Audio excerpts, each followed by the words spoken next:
Hi friends, welcome to Paris Home Food. இன்னைக்கு வந்து டேஸ்டியான சுவையான புடலங்காய் பொரியல் எப்படி செய்யணும்னு சொல்லி தரேன். இந்த புடலங்காய் வந்து சமைக்கிறதுக்கு முன்னாடி கட் பண்றதுக்கு முன்னாடி நீங்க லைட்டா வந்து இது வந்து வாயில வச்சு பாருங்க. கசப்பு ஏதாவது இருக்கான்ட்டு இந்த காயில. ஏன்னா இது சொல்வாங்க பெரியவங்க, எனக்கு தெரியாது. பாம்பு ஏறின காய் வந்து கசப்புன்னு சொல்வாங்க. ஸோ இதை வந்து லைட்டா வாயில வச்சு பாருங்க. கசப்பா இருந்ததுன்னா அந்த காயை தூக்கி போட்டுருங்க. நல்லா இருந்துச்சுன்னா அதை வந்து சமையலுக்கு யூஸ் பண்ணிக்கோங்க. எல்லா சத்தும் இருந்த இந்த புடலங்காய் எப்படி செய்யலாம்னு சொல்லித்தரேன். வாங்க வீடியோக்குள்ளே போய் பார்க்கலாம். வீடியோக்குள்ளே போய் பார்க்கறதுக்கு முன்னாடி நம்மளுடைய சேனலை சப்ஸ்கிரைப் பண்ணாதவங்க சப்ஸ்கிரைப் பண்ணிக்கோங்க. தேங்க்யூ. 1/4 கிலோ புடலங்காய் எடுத்து வச்சுருக்கேன். இந்த மாதிரி இப்படியே சீவிடுங்க.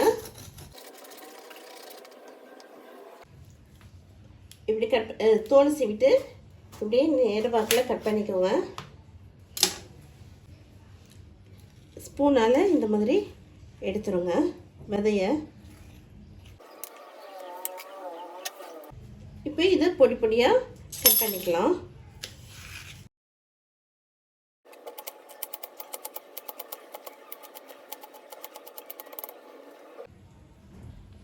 பாருங்க, 2 புடலங்காய் சின்னதாக இந்த மாதிரி குட்டி குட்டியாக கட் பண்ணி வச்சுக்கோங்க. ஒரு 4 பச்சை மிளகாய் இந்த மாதிரி கீரி போட்டுக்கோங்க. ஒரு பெரிய வெங்காயம், ஒரு 7-8 பூண்டு வந்து குட்டி குட்டியாக நறுக்கி வச்சுருக்கேன். இந்த மாதிரி குட்டி குட்டியாக நறுக்கிக்கோங்க. ஒரு ஃப்ரெஷ்ஷான கருவேப்பிலை எடுத்து வச்சுருக்கேன். இப்போ ஒரு மிக்ஸி ஜார் வச்சுக்கோங்க. 4-5 தேங்காய் பத்தை போட்டுக்கலாம். அடுத்து வேர்க்கடலை ஒரு 2 டீஸ்பூன் போட்டுக்கலாம். வறுத்து தூள் பண்ணிக்கலாம். இப்போ நான் வறுத்துட்டு வந்துட்டேன். வறுத்து வேர்க்கடலை நீங்களும் இந்த மாதிரி 2 டீஸ்பூன் வறுத்த வேர்க்கடலை போட்டுக்கலாம். இது வந்து மிக்சியில் குறைன்னு தூள் பண்ணிட்டு வந்துக்கலாம். இப்போ மண்சட்டி வச்சாச்சு. கொஞ்சம் ஆயில் போட்டுக்கோங்க. உங்களுக்கு தேவையான அளவுக்கு ஆயில் போட்டுக்கோங்க. பாருங்க, ஆயில் சூடாயிடுச்சு. ஆயில் சூடானதும் ஒரு 1/4 டீஸ்பூன் உளுத்தம்பருப்பு போட்டுக்கோங்க. ஒரு 1/4 டீஸ்பூன் கடுகு போட்டுக்கோங்க. கடுகு உளுத்தம்பருப்பு பொரியட்டும். கடுகு உளுத்தம்பருப்பு பொரிஞ்சிடுச்சிங்க.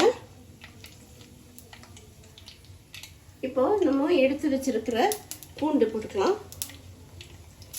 பூண்டு, பச்சை மிளகாய் ஒரு 4 பச்சை மிளகாய் கீரை வச்சுருக்கு, அதையும் போட்டுக்கலாம். ஃப்ரெஷ்ஷான கருவேப்பிலை அதையும் போட்டுக்கோங்க.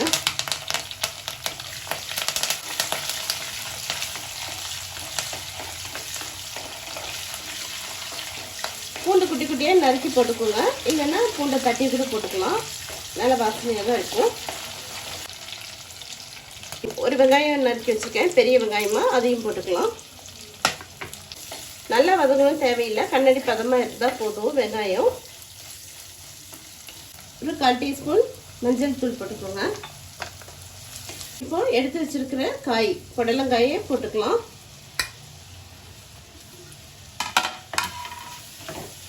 புடலங்காய் போட்டு நல்லா வதக்கி விட்டுக்கோங்க. ஆல்ரெடி இந்த காயிலே வந்து தண்ணியெலாம் இருக்கும். அதனால் எந்த காயுமே சரி, நம்ம வந்து காய் ரொம்ப தண்ணி ஊற்றாமையே வேக வச்சாதான் அதோட சத்து அப்படியே இருக்கும். காயில் தண்ணி ரொம்ப ஊற்றிலாம் வேக வைக்க வேண்டாம். மூடி போட்டு அடுத்த சிம்ல வச்சிட்டாவே காய் ஒரு 5 மினிட்ஸ்லேயே வெந்துடும். இந்த காயெல்லாம் அப்படியே வதக்கும் போதே கொஞ்சம் அப்படியே கம்மியாயிடுங்க. அதனால உப்பு வந்து கொஞ்சம் பார்த்து கொஞ்சமாக போட்டுக்கோங்க. அப்புறம் பத்தலைன்னா கூட நம்ம அதிகமாக போட்டுக்கலாம். காய் வதக்குறது எல்லா காயுமே கொஞ்சமாகிடும். அதனால கொஞ்சமாக போட்டுக்கோங்க உப்பு. பத்தலைன்னா அதுக்கப்புறம் போட்டுக்கோங்க உப்பை. அப்படியே ஒரு 5 மினிட்ஸ் வந்து அடுப்பை வந்து சிம்மில் வச்சுருங்க. அப்படியே காய் வெந்துடும். தண்ணி எதுவும் சேர்க்க வேண்டாம். 5 மினிட்ஸ் ஆயிடுச்சுங்க.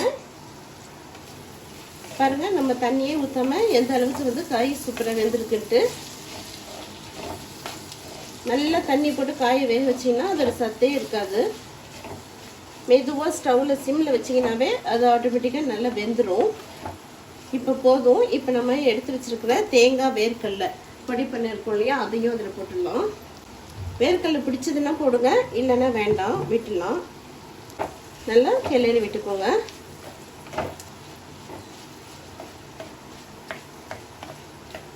ஒரு 2-3 மினிட்ஸ் அப்படியே வதக்கிட்டு ஸ்டவ்வை வந்து ஆஃப் பண்ணிடலாம். குறைந்த கலோரிகள் கொண்ட காய் எதுன்னு பார்த்தீங்கன்னா அது வந்து இந்த புடலங்காய் தாங்க.